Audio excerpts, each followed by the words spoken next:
everybody. For some, the Apres Ski scene is almost as important as the time on the slopes. Vote me in on that one. Joining us right now is celebrity event planner Sebastien Centner, who's going to show us how to create our own Apres Ski experience at home. Welcome, Sebastien Centner. Thank you.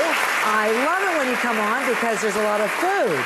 Well, we always bring food, we always bring drinks, and you know what? This time of year it's about comfort food. Yeah. And Apres Ski, which French for after skiing, is also a great opportunity to sort of do food that people can share together and have a lot of fun with. All right, so how do you build this perfect table? I love the fact that you've decorated it. We've got two things going on here, and they're all about communal food or sharing types of food. So first of all, the grilled cheese station.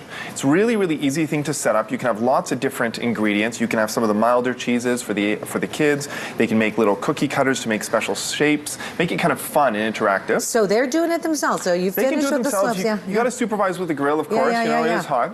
What kind of cheese? So we did here, we did a standard cheddar, we did a Swiss Emmenthal, and then also we did some blue cheese, we did a little bit of goat cheese, and same thing, all the different ingredients are about making it your own. So if you want to try different things, it's sort of a little bit of a self-serve, or the host can help with it. But it's quick, it's easy, and it's not preset. I am watching you too, because I love how you set things up. Look at the bread in the basket, okay? Look at the fact that the cheese is on a piece of wood. And the nice thing is you're doing... Mine is, no, it's a good piece of wood. It's not got any slivers in or anything like that, okay? And the different heights, like building a perfect table. Absolutely, it's different heights, and it's, you know what, it's about having everything ready, and you can prepare ahead of time. Everything's covered in a little bit of saran, you pull the saran off, you're ready to go. Okay, so you got the cheese, you've got the tomatoes, and what else? What's all this over here? Well, these are all of the different charcuteries, the different meats and everything else. So again, it's typical grilled cheese is usually meat, or you can do vegetarian, etc., and then go from there. So when you're buying meats, just very, very quickly, you would do ham, you would do salami, what else, and prosciutto? This is a prosciutto, this is a salami, and it's a ham, but you can really do anything. You can do a spicy one, you can do, it's really up to you. Sky's the limit. Well, cheese is good, and I also like chocolate as well, and I can't help but smell the chocolate, which is in my face right now. There we go, exactly. So that's going to be the highlight. So what we did here is we also did a chocolate fondue. Again, great for sharing. It can be both for adults and kids will love it. Again, about Apres Ski, it's all about people coming in and being able to help themselves and sort of, graze over the food. Right. So this kind of thing is perfect for this time of year. It warms people up, whether you're by the fire, that kind of thing. It's called grazing. Yes. Okay. Grazing now station. let's talk about the recipe. There's a recipe that's on Maryland.ca if you want to. Absolutely. And what you should do is you should warm up the chocolate ahead of time in a saucepan.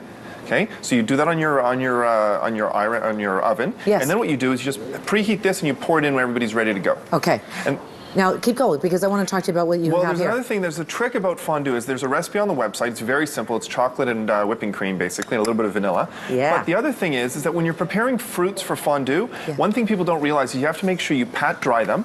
Keep them nice and dry, because the water coagulates the chocolate. So if it's too wet, what'll happen is it'll get in with the chocolate and it'll all harden. Okay, let's see what you have here. Pineapple, strawberry. Mini Rice Krispie Squares. Mini Rice Krispie Squares, okay. Apricots. And it's, again, we did a little bit of coconut, we did some marshmallows, some star fruit. We did lots of different things. That right there is a dried prunes. Oh gosh, that looks good. And what's this? Those are pound cake squares. Oh yeah, baby. Okay, and if you notice, everything's bite size. Yes, I noticed that. It's very, very easy. And then kiwi, and then here you've got... Those are actually little biscuits, but they're salt covered. So if you know that whole chocolate and salt trend, works really well. Okay. So some of them are adult, some of them are kid. Right. But the idea is that it's family weekend, it's time for everybody together. There's a little bit of everything. Well, listen, take a look at this. It's a beautiful little Cuisinart electric fondue maker, all right, with an adjustable thermostat. And our friends at Cuisinart are giving each one of you one of these to take home today. And again, the recipe is on Maryland.ca. Okay, now we're going to move on to the drinks. Absolutely. So drinks, an important part of anything that you're doing. Obviously, same thing. We're taking the same concept, which is about people sharing and everything else. We sort of brought it to the hot chocolate. So here we have a hot chocolate station. A couple of really interesting things. First of all, you can prepare the hot chocolate ahead of time, put it in a thermos, so it's all ready to go. What's your ultimate hot chocolate? My ultimate hot chocolate? Yeah, what is it? Hot chocolate and Bailey's. Okay. Of course. Okay, duh. Of course. I should have known that. Okay, all right. But no, it's a nice mixture. So what we've done here is, again, kid and also adult friendly. We have all these great ingredients for the kids and obviously the adults. If they want to have some toasted coconut, or if they wanted marshmallows, or whatever they want to add caramel to their hot chocolate. But then on top of that, you have the option of the adults adding their own little ingredients. Okay, I see that right there. And a couple of really, really important tips, especially if you're combining the adult and the kids. First of all, you want to try and have two different types of glasses. So what this prevents is that if you happen to put your hot chocolate down, you don't necessarily a kid doesn't pick up one of the adult ones by accident, which obviously we don't want. That would be a bad thing to do. Very bad thing. Now, I like the little treats here. Can we walk through what the little treats are for the kids? Absolutely. We've got a little bit of cinnamon sticks, we've got caramel sauce, we've got some candy cane, chocolate shavings, toasted coconuts, but also you can really do, you can throw Smarties in there if you want to throw Smarties in there. You can do. We have whipped cream, of course, and you also want to remember, especially for the kiddies, to have a bowl of ice. Why?